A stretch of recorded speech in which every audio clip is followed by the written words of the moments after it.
Bienvenidos otra vez, bienvenidos a la serie Hacia la Guerra Civil, capítulo 100.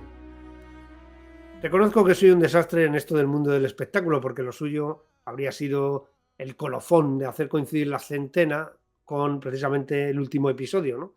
Pero tengo que confesarles que la gran cantidad de acontecimientos, sucesos, de eventos que tienen lugar precisamente en los meses de marzo, abril, mayo, junio y julio de 1936 me han impedido hacer lo que hizo Ken Follett con Los Pilares de la Tierra, que lo remató con 20 páginas y se comió prácticamente todo lo que llevaba en una especie de liquidación porque tenía que entregar el ejemplar. Aquí este no es el caso, no dependemos de nadie y vamos a intentar hacerlo en la misma línea que hemos seguido hasta este momento, tratando de dejarnos lo mínimo imprescindible.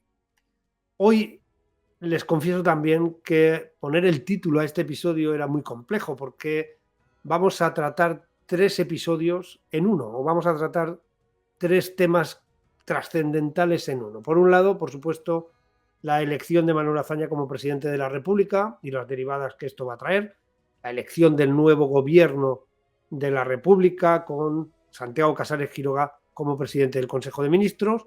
Todo esto tendrá lugar a la mitad del vídeo aproximadamente, porque primero abordaremos el cisma dentro del Partido Socialista Obrero Español, el enfrentamiento muy duro dentro del partido entre el sector caballerista y el sector que apoya a Indalecio Prieto. Veremos cómo por primera vez, tal vez, Indalecio Prieto se quita completamente la careta y empieza a ser él el que ataca dentro de sus discursos, de sus mítines, a Francisco Largo Caballero y a todos los que le apoyan, porque es ese sector precisamente el que va siendo mayoritario y el que tiene un acercamiento al Partido Comunista y está por la labor de romper la alianza dentro del Frente Popular. Alianza me refiero con los partidos republicanos. Prieto, por otra parte, señala ya de forma muy directa, no solamente al sector caballerista, sino que profundiza en la problemática que según él tiene el partido, ¿no? Y en la doble cara de su rival político. Aquí no solamente van a ser los dos hombres claves, sino también los órganos de prensa. Por un lado, el socialista, el órgano de prensa oficial del partido, el órgano de prensa que en estos momentos está bajo la batuta de Indalecio Prieto, con un director que le es afín y que es también campo de batalla de esta rivalidad entre las dos fracciones. Por otro lado, Claridad, que es un órgano alternativo que no pertenece al partido, sino que se ha generado para apoyar a Francisco Largo Caballero. Sin duda verán cómo es muy interesante todo esto que va sucediendo dentro del PSOE. Incluso algún historiador se aventuró a decir que todo esto todavía aceleraría más el proceso hacia la guerra civil. Por otra parte, y ya para terminar el vídeo, aunque no menos importante y no menos denso, veremos ya los avances del general Emilio Mola Vidal en la sublevación, la primera de las órdenes particulares que va a ir, órdenes particulares y reservadas, que va a ir haciendo llegar a través de la Unión Militar Española a las diferentes divisiones orgánicas para que todo el mundo que sea afín a esa sublevación empiece los preparativos en sus diferentes regiones. Bien, pues todo eso es lo que vamos a ver en el vídeo de hoy, que creo que tiene mucho contenido y también desde mi punto de vista contenido muy interesante para entender mejor esta parte de la historia tan complicada, tan compleja y tan difícil a veces de sintetizar. Les dejo con el vídeo. Muchas gracias.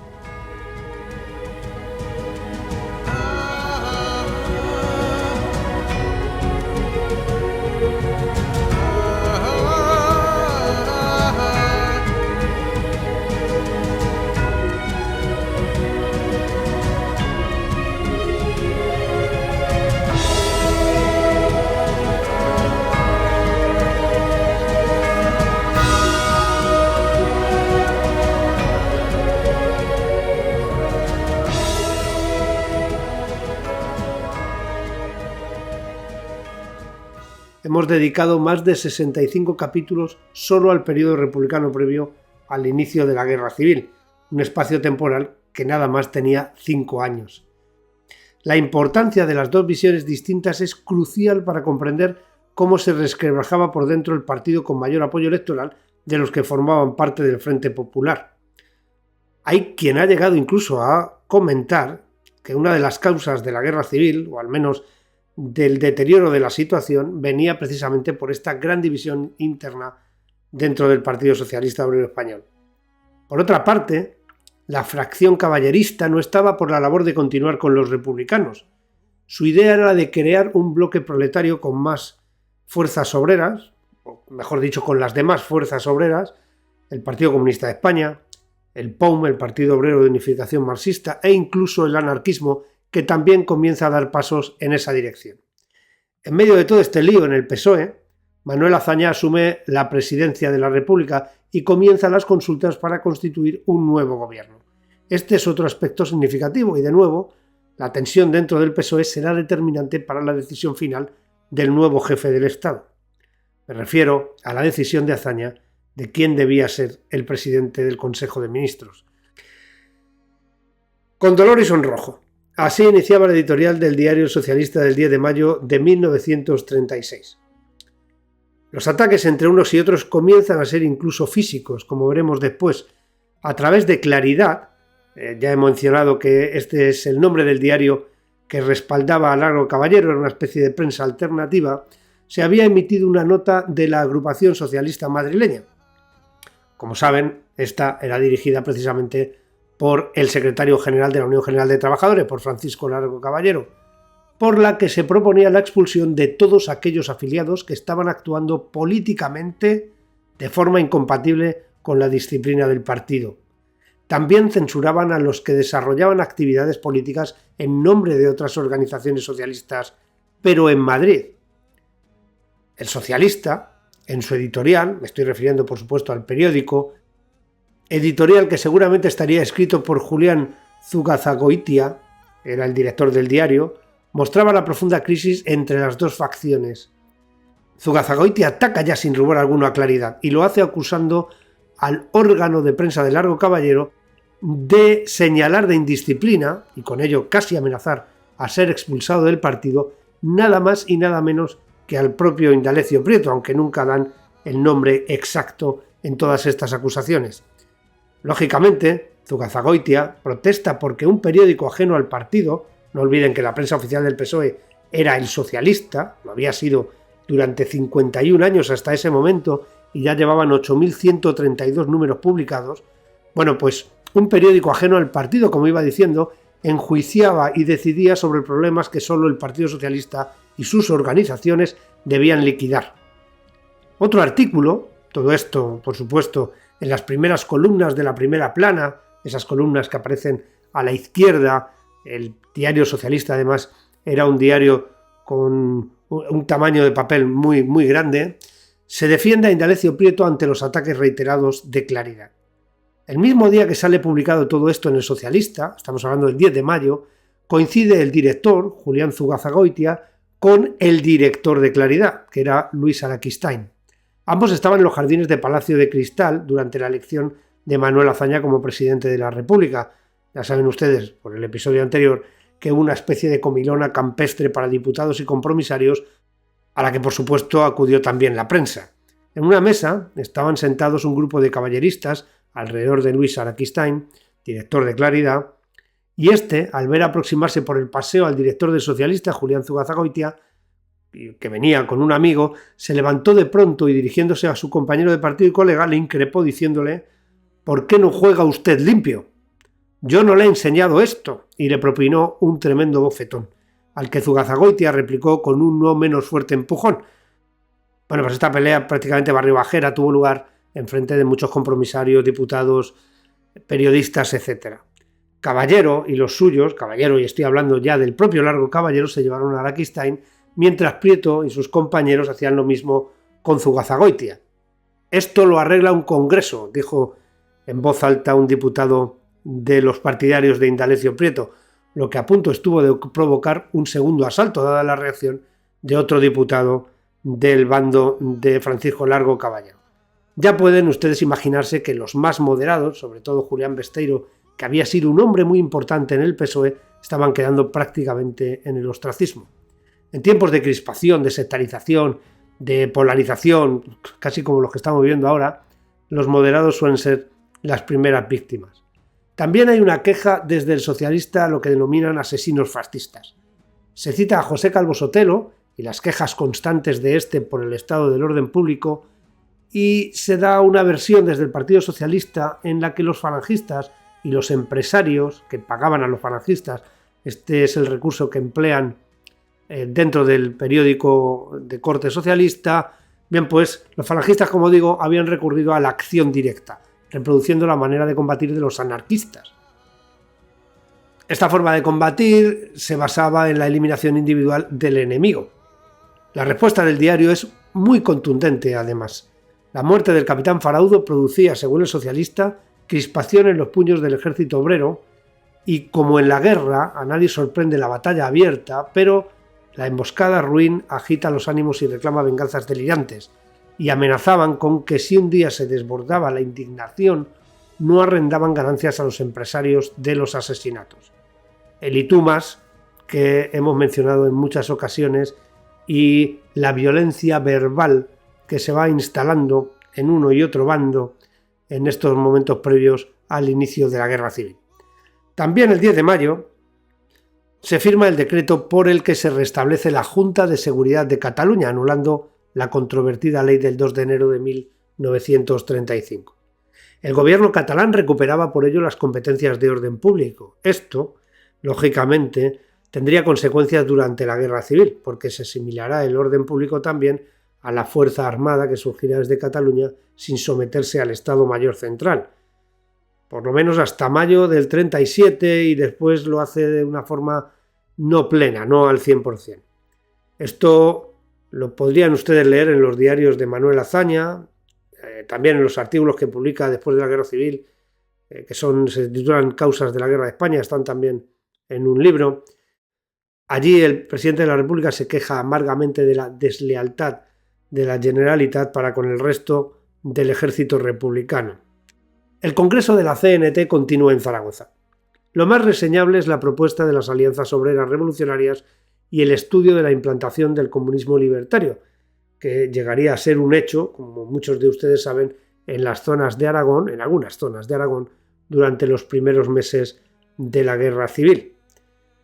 Sin duda, la elección de Manuel Azaña, aunque no era una sorpresa para nadie, era un momento muy importante. Las derechas, como advertía el diario Ahora, no le votaban por tacticismo político, pero lo cierto es que había consenso en que era el único posible en ese momento para poder asumir el cargo. Azaña procedía de una izquierda burguesa y moderada que ahora tenía el poder, aunque lo cierto es que estaba muy condicionada por los partidos proletarios, que además tenían mucho más apoyo popular y sin los cuales no se podía gobernar. En la prensa se repetía constantemente que se vivían momentos de especial trascendencia y complejidad. A nadie se le escapa el momento de crispación y polarización de una sociedad en la que cada vez había menos entusiastas de la república burguesa y moderada, vamos a decirlo así, de la democracia liberal, como entendemos en los regímenes que abundaban en la parte occidental del continente, y contra los que habían emergido tanto los fascismos en Alemania, en Italia, en Austria, como el comunismo, que en esos momentos estaba prácticamente limitado a la Unión de Repúblicas Socialistas Soviéticas. Bien, pues esta república burguesa y moderada había surgido en abril de 1931 y ahora se veía amenazada por uno y otro lado. El día de la elección se dan cita todos los diputados y compromisarios. Allí vemos al viejo conde de Romanones, superviviente de todas las legislaturas posibles, alguien que tenía en las Cortes su segunda casa porque había sido diputado desde muy joven, presidente del Consejo de Ministros, presidente del Senado, en fin, una persona que venía de la época del caciquismo y que se había sostenido en su escaño. En esta ocasión creo recordar que era un escaño por Guadalajara, estoy hablando de memoria, pero que había conseguido, como digo, mantenerse allí atado durante varias décadas. El lunes 11 de mayo de 1936, Manuel Azaña Díaz era nombrado oficialmente jefe del Estado. Prometió ante las Cortes servir con fidelidad a la República y hacer cumplir la Constitución. Augusto Barcia, presidente del Consejo de Ministros durante el proceso de elección de Azaña, presenta, junto a todo el gobierno, la dimisión en pleno para que se desatara la crisis y de esa manera se pudiera encargar a alguien de la confianza del presidente la ardua tarea de formar el próximo gabinete, que no iba a tener una labor sencilla. Hablando entre ustedes y yo y en plata, menudo marrón le iban a colgar al próximo presidente del Consejo de Ministros. La proclamación del nuevo jefe del Estado fue una sucesión de actos, incluido, por supuesto, desfile militar. Manuel Azaña se presentó finalmente en las Cortes, que estaban abarrotadas, incluidos algunos jefes de las divisiones orgánicas, jefes militares, por supuesto, el jefe del Estado Mayor Central, el de la Marina, así como otras autoridades civiles y militares, además de los diputados y el gobierno recién dimitido. Todo el mundo vestía sus mejores galas, el gobierno en pie, tras el nuevo jefe del Estado, recibiendo el collar de la Orden de la República que le distinguía como la máxima autoridad de la misma. El día 12 se dan las típicas consultas que tantas veces habíamos visto con Niceto Alcalá Zamora. Pedro Rico, el alcalde de Madrid, que había sido elegido en 1931 y que tras los sucesos de 1934 fue cesado por haber podido dejar hacer a los revolucionarios, ¿no? Fue acusado un poco de lexitud o de falta de impulso a la hora de frenar el movimiento insurreccional, que en Madrid no tuvo éxito, pero sí que hubo altercados e incidentes. Bien, pues Pedro Rico había sido restituido en el cargo durante el gobierno de Portela Valladares. Rico fue uno de los llamados a consultas y, bueno, pues pidió a un gobierno republicano que realizara el pacto del Frente Popular. Lógicamente, él pertenecía a esta organización casi recién creada del Frente Popular. Portela Valladares también es llamado a consultas. El hombre que había prácticamente abandonado sus responsabilidades a las 48 horas de las elecciones de febrero, pedía un gabinete de la misma tónica del actual, que mantuviera el respeto a las leyes y a los derechos constitucionales de todos los ciudadanos. José Díaz, líder del Partido Comunista, que estaba aumentando en cuanto a afiliados, gracias a la fusión de las Juventudes Socialistas y Comunistas en las Juventudes Socialistas Unificadas, ya saben que esta organización estaba dirigida por Santiago Carrillo, que aunque pertenecía al Partido Socialista Obrero Español, tanto él como los afiliados a estas juventudes poco a poco irán derivando hacia doctrinas comunistas.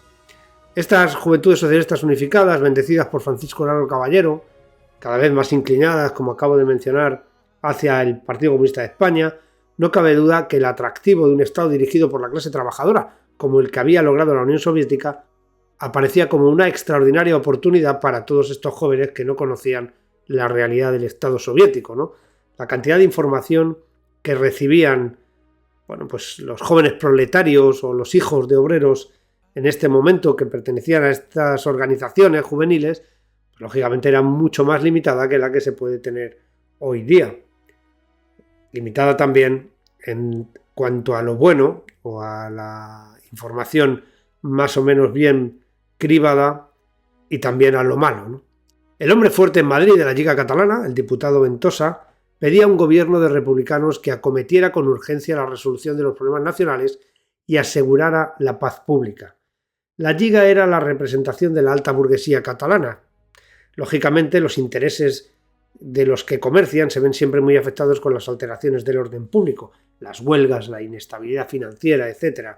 De hecho, ya saben ustedes por estos episodios que la Lliga había apoyado siempre cualquier iniciativa que pudiera mantener el orden público, que hiciera disminuir las huelgas, que limitara el poder de la Confederación Nacional de Trabajadores, en fin, de los sindicatos, en fin, de la labor sindical, también de la UGT, pero sobre todo en Barcelona y en Cataluña la CNT era muy poderosa. No solo la CNT, también la FAI, la Federación Anarquista Ibérica, y el anarquismo continuaba siendo una amenaza tanto para la estabilidad económica como para la propia estabilidad gubernamental. Recuerden que pocos días antes habían asesinado a Miquel Badia. El representante del Partido Nacionalista Vasco, Juan Antonio de Irazusta, también pedía el mantenimiento de la autoridad. Pero este además añadía el respeto a los sentimientos religiosos y la resolución del paro. la reforma agraria y las autonomías regionales. Recuerden que el Estatuto Vasco estaba en pleno proceso y llamó la atención del PNV como el único partido colaborador del gobierno que se manifestaba abiertamente católico. Para el PNV, en estos momentos, la religión era tan importante como el mantenimiento de la autoridad o la resolución del problema del paro. Por último, Pedro Corominas, el representante de la Esquerra Republicana de Cataluña, su partido, que había recuperado las competencias del Estatuto, pedía un gobierno del Frente Popular, al que pertenecían, pero que reparara las injusticias y abriera paso a la autonomía de las regiones que lo desearan. Este era el propósito de intenciones o las peticiones de Pedro Corominas, del veterano político catalán. De este modo se aprecia un guiño al PNV, a pesar de que Esquerra Republicana de Cataluña y el Partido Nacionalista Vasco eran ideológicamente muy diferentes. Sin embargo, estaban unidos en sus ambiciones nacionalistas y harían muchas veces frente común, sobre todo durante la Guerra Civil. Se me ocurre, por ejemplo, en plena batalla del Ebro, cuando los dos ministros, el de Esquerra Republicana de Cataluña, que era Jaime Aiguadé, y también el ministro del PNV, que en estos momentos el Partido Nacionalista Vasco estaba prácticamente en el exilio porque las 3 provincias vascas habían caído ya en manos del bando nacional, bien, pues presentaron la dimisión precisamente porque se pretendían nacionalizar las fábricas de armas, algo que invadía las competencias del gobierno catalán, según Aiguadé. Estamos hablando en plena batalla del Ebro y se pedía desde el gobierno Negrín el que todo el mundo arrimara el hombro y la nacionalización de las empresas para poder tener logísticamente viabilidad a la hora de apoyar a las unidades que se estaban batiendo el cobre en esos momentos, muy cerca precisamente de los límites de la autonomía catalana. Esquerra, en cualquier caso, estaba por la labor de colaborar con el gobierno como lo había hecho de forma tradicional desde la incorporación de Lluís Companys, que fue el primero, como ministro de Marina en 1932. Tras él estuvo Jaume Carner, que fue ministro de Hacienda, pero que tuvo que abandonar debido a un cáncer.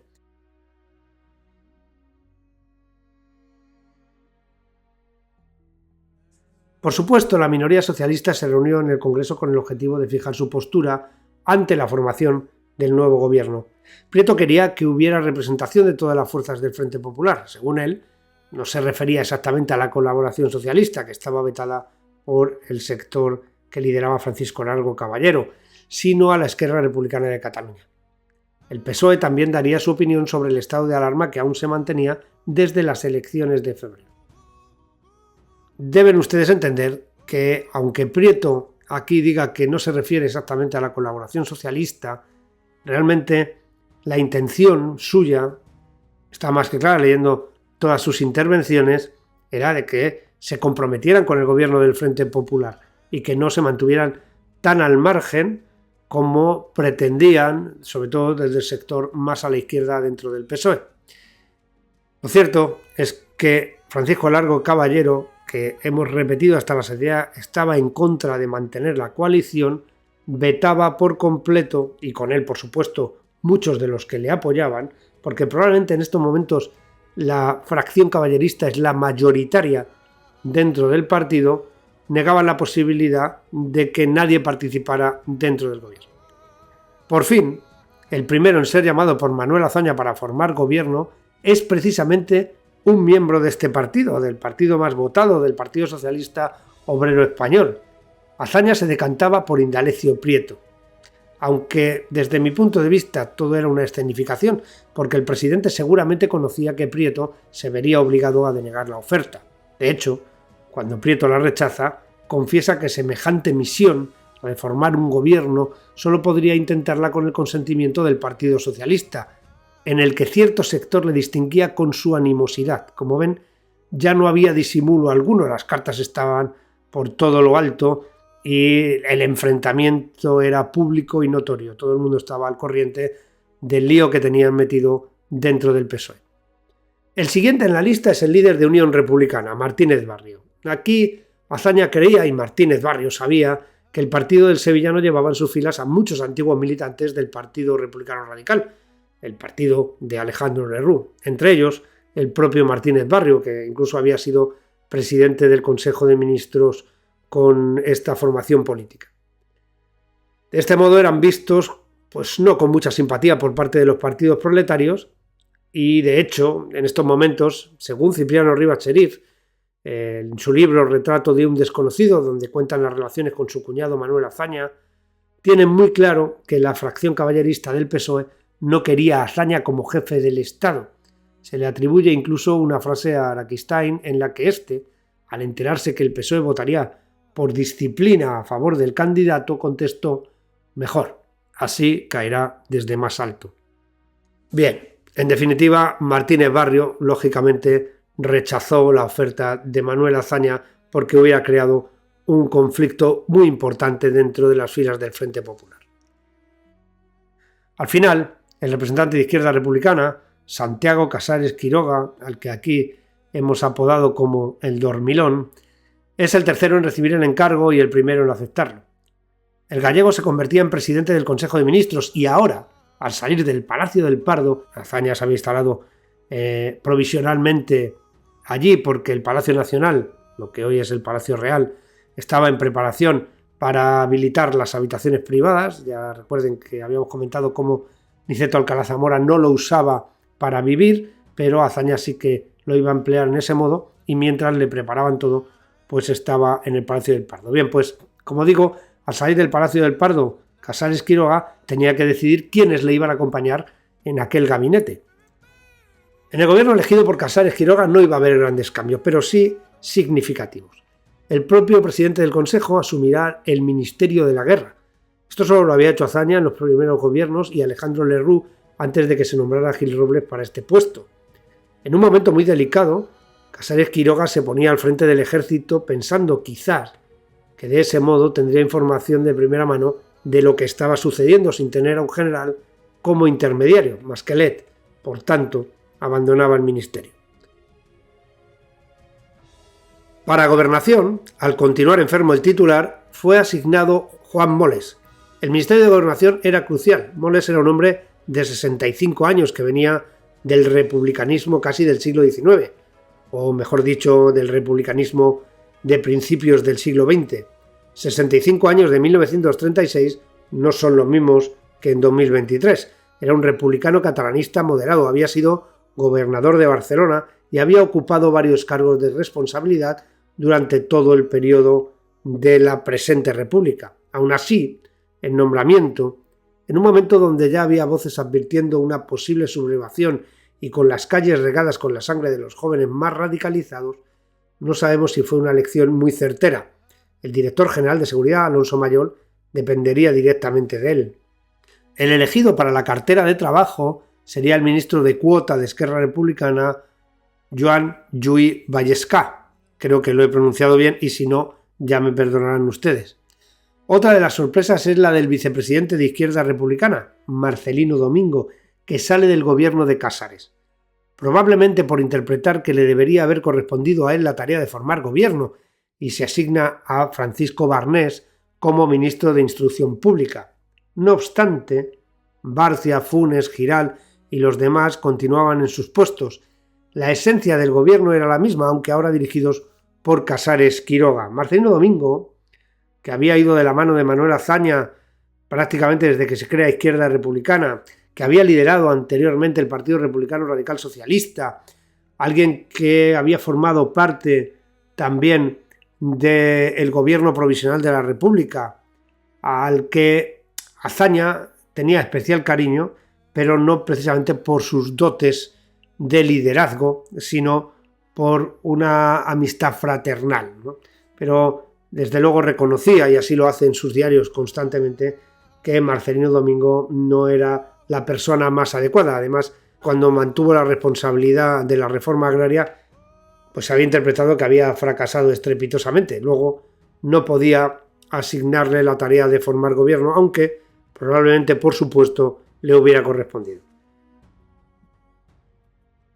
También el nuevo presidente del gobierno, el nuevo presidente del Consejo de Ministros, ahora también ministro de la Guerra, abandonaba la cartera de Obras Públicas que iba a ocupar Antonio Belao Oñate, un profesor e ingeniero madrileño que militaba en Izquierda Republicana.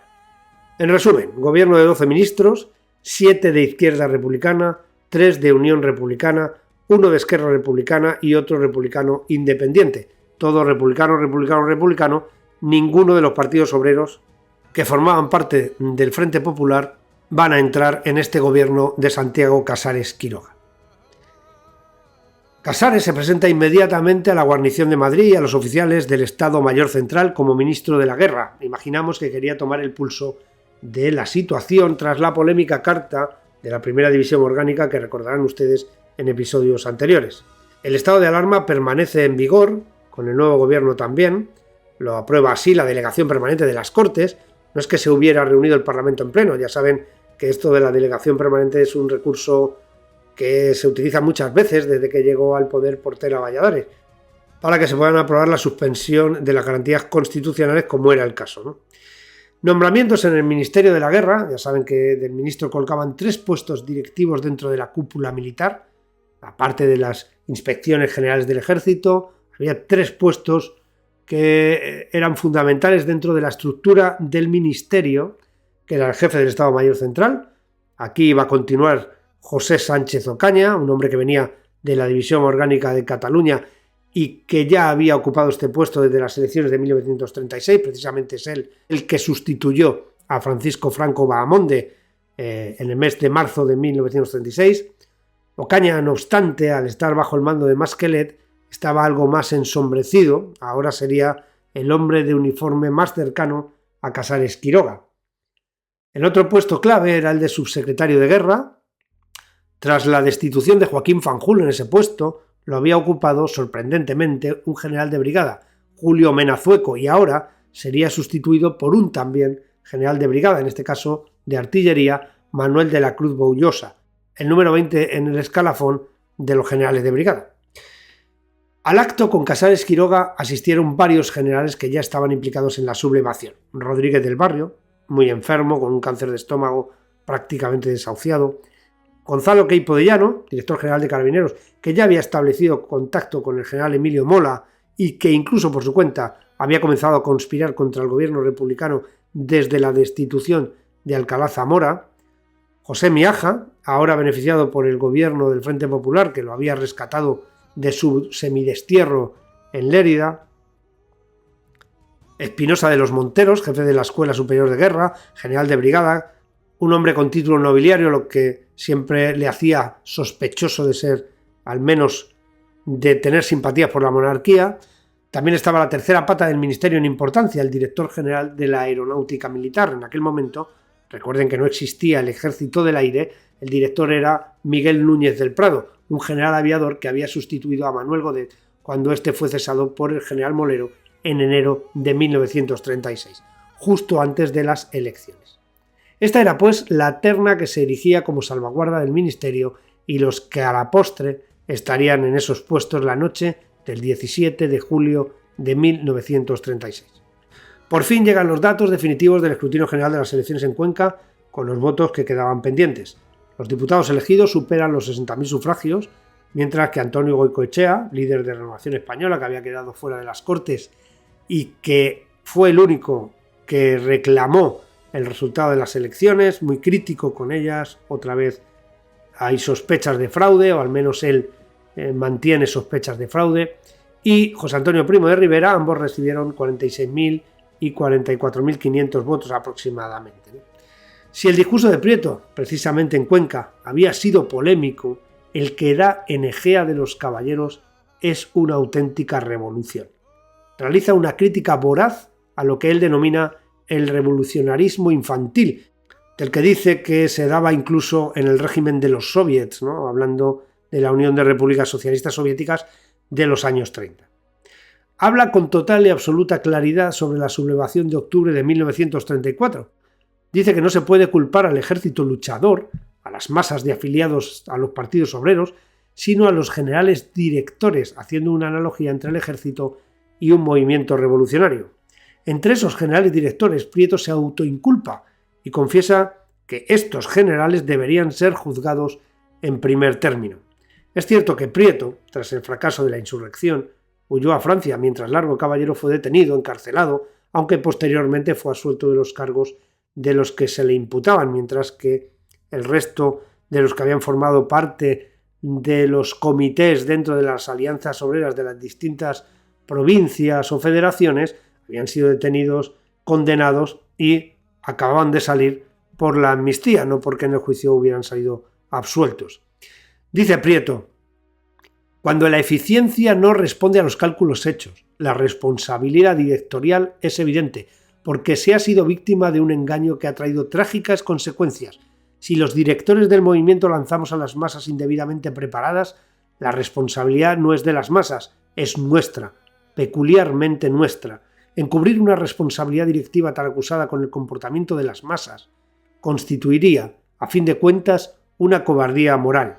Según Indalecio Prieto, los órganos directivos del PSOE y la UGT, al acordar el movimiento de octubre, firmaron un programa que no suponía la implantación del socialismo, en contra de lo que había anunciado a los cuatro vientos Largo Caballero, que con ella, con esta revolución, iba a llegar por fin la República Socialista mediante una dictadura del proletariado. Prieto reconocía que en 1934 había una larga labor preparatoria que, sin embargo, no existía en ese momento, en 1936. Critica las rectificaciones comunistas, como estos, antes colocados en una actitud férrea e intransigente antes de 1934, habían ido frenando impulsos que podían haberles arrastrado fuera del terreno de la eficacia y al final habían sido pragmáticos, ya que habían aceptado su inclusión en el Frente Popular. Eso sí, con el paso marcado por el régimen soviético, que es el que había decidido adoptar esa postura en Europa Occidental. Sin embargo, contrapone Prieto a los que en su partido algún sector se entrega a manifestaciones de un revolucionarismo verbalista, un sector antes tan ponderado y tan atento a las oportunidades. Muchos de ustedes habrán podido entender cómo Prieto lanza su puya particular acerca de cómo Largo Caballero había colaborado con la dictadura primorriverista. Ante la disconformidad de Prieto, Julián Besteiro o Fernando de los Ríos, y, sin embargo, ahora se mostraba como el adalid más revolucionario del partido. Continuaba Prieto diciendo: hay quienes creen que el desgaste y con él la destrucción de los gobiernos republicanos, expresión política de los afanes circunstanciales del Frente Popular, traerá como consecuencia inmediata e ineludible que el poder pase de modo íntegro a manos de los socialistas. Según Prieto, estos no caían en la cuenta de que ese desgaste afectaría también a los partidos obreros, y acusaba veladamente, por supuesto, al sector caballerista de sabotear a los gobiernos del Frente Popular. Recuerden que Largo Caballero había manifestado que era momento de que los republicanos se echaran a un lado y que fueran los socialistas y los partidos proletarios los que tomaran el poder y asumieran el gobierno de la República.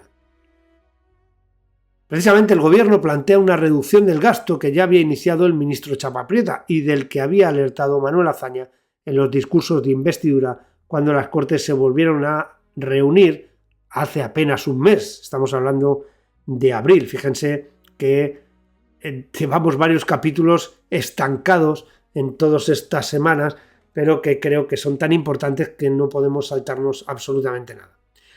Momentos de crisis y momentos de contención económica, con unos niveles de paro muy importantes, con la correspondiente impaciencia también por quienes lo sufrían, claro. Mientras todo esto sucedía, el general Mola, desde su mando de una brigada en Navarra y del gobierno militar de aquella ciudad, trata de establecer contactos y agrupar apoyos para la conspiración que estaba en ciernes. El 13 de abril, un día antes de la celebración del 5º aniversario de la República, Mola se había entrevistado con Queipo de Llano. Mola no había llamado al cuñado de Alcalá Zamora, fue este el que se presentó en Navarra al saber que algo se estaba cociendo desde allí. Fue, por supuesto, en viaje oficial, al ser director general de Carabineros y tener hombres desplegados por todo el territorio nacional, podía moverse libremente y sin sospechas.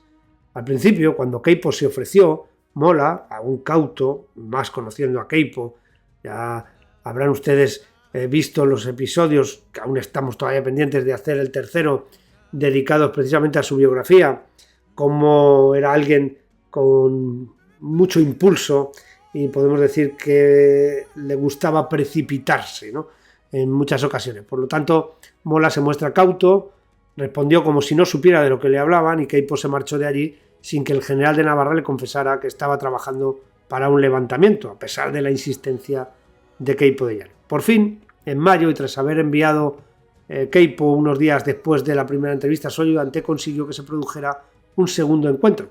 Así que al final los dos hombres se comprometieron y Queipo de Llano, y perdonen que repita tanto el nombre de Queipo de Llano, pero creo que a veces uno puede permitirse utilizar repeticiones para que haya una comprensión completa, ¿no?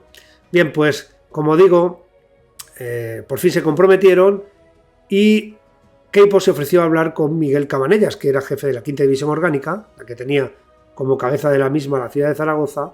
En Zaragoza había un gran arsenal de armas que podía contribuir a armar a los carlistas navarros ya comprometidos, aunque con algunas exigencias que no se resolverían casi hasta el final. Además, Zaragoza era una posición fundamental a medio camino entre Barcelona y Madrid, y Cabanellas era de la confianza del gobierno porque había sido un hombre tradicionalmente republicano, miembro del Partido Republicano Radical, del que fue incluso diputado en Cortes, y por tanto no despertaba sospechas. De hecho, si me apuran, era uno de los únicos convencidos que mandaba una división orgánica y que estaba implicado en la sublevación. El resto o bien estaban cesados o bien estaban alejados de las responsabilidades de mando dentro de la península, ¿no? Porque Emilio Mola era un general de brigada y era simplemente el gobernador militar de Navarra, pero no mandaba ninguna división orgánica, lógicamente. En las últimas semanas de abril, Emilio Mola Vidal recibió información de que había una revolución comunista en ciernes. En estos momentos, las informaciones cruzadas, los bulos por uno u otro lado, se sucedían. Estamos en unas semanas muy confusas y, como todos ustedes se estarán dando cuenta, con una suerte de acontecimientos violentos, manifestaciones contundentes, etcétera, que eran dados a alarmar de lo que estaba haciendo el contrario con tal vez excesiva vehemencia. También le llegan noticias de que hay planeados atentados contra el mismo Mola y otros generales, incluido también Francisco Franco.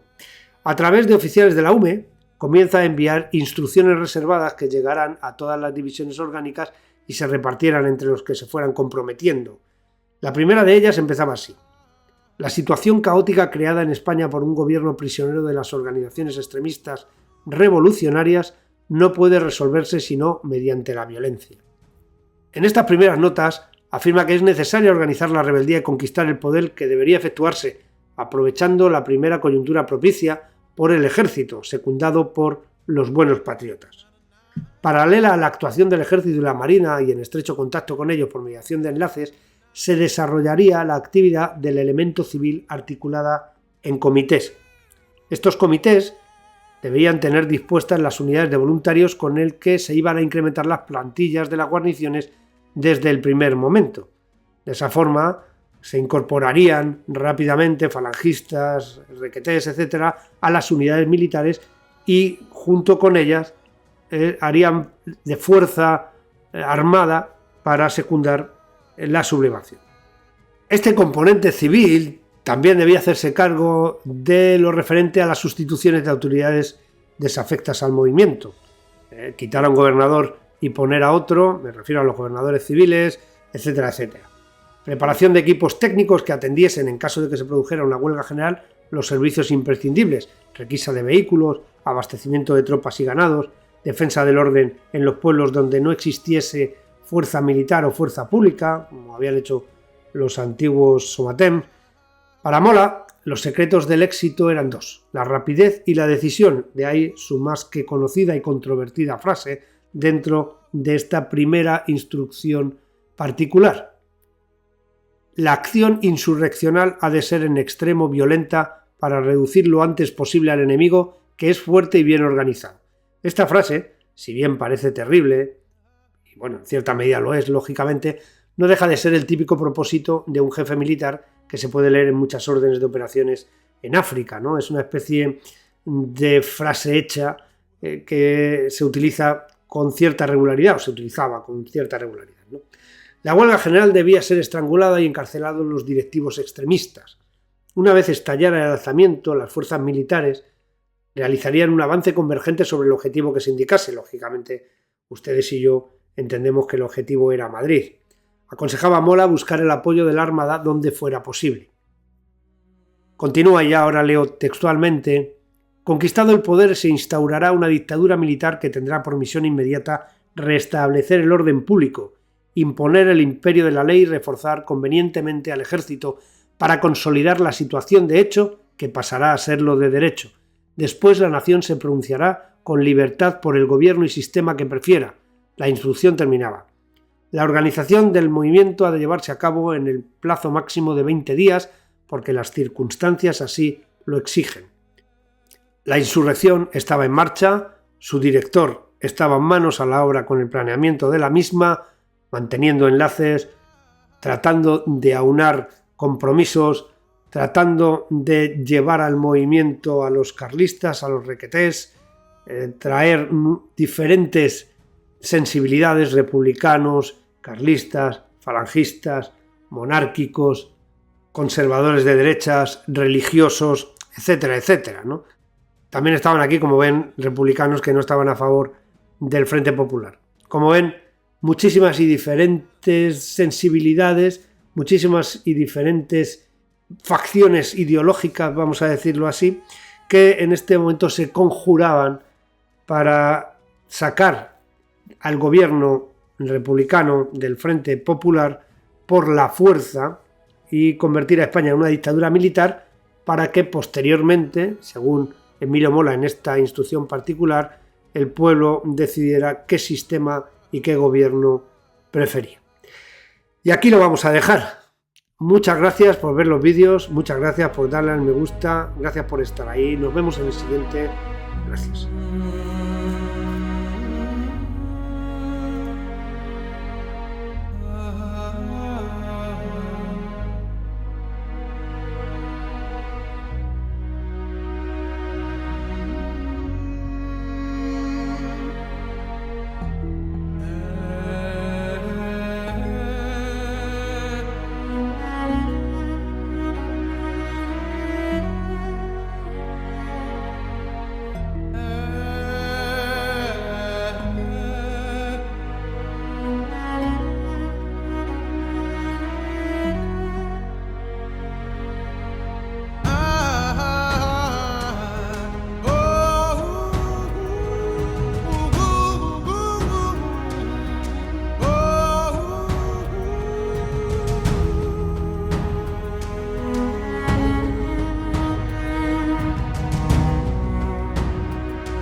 Night.